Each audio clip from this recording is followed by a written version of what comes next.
The Gospel for today was from John 10, the passage we often call the Good Shepherd. A few weeks ago, Sue and I heard a service from Bangor Cathedral.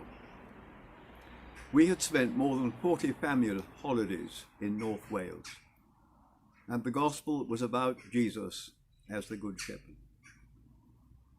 The preacher, I think the Lady Dean, described her childhood.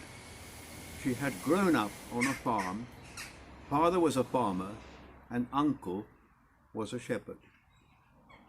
One episode she described was when the sheep she was responsible for got mixed up with those of her sister. And sister was agitated, and she said to her sister, "Don't worry, I will set off, and the sheep that are mine will follow me." She set out, and sure enough, her sheep separated themselves and followed her. She then linked that to Jesus and those who hear his voice. She endorsed Jesus' teaching about hearing his voice and following. She gave several other examples in a very simple and direct way. It was quite powerful and took root in my memory.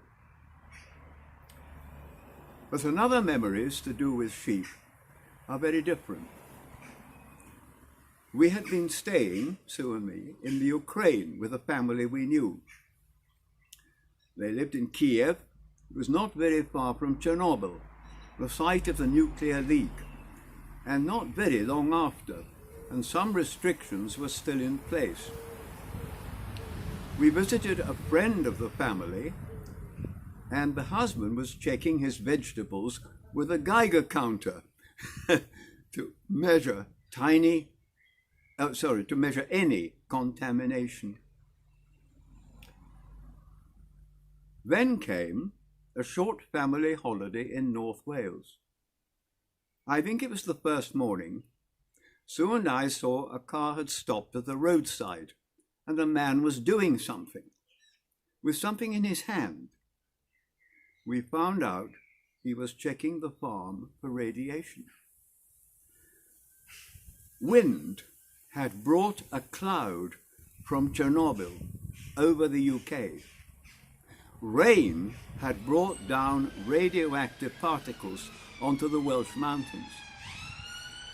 Farms were being checked each year and slowly given clearance. The rain had fallen onto the grass, and the cattle and sheep had eaten the grass. And for several years, the farms were under inspection, and the meat was regarded as contaminated and so on. The grass was contaminated by man, and the sheep by the grass. God had created, and man had contaminated.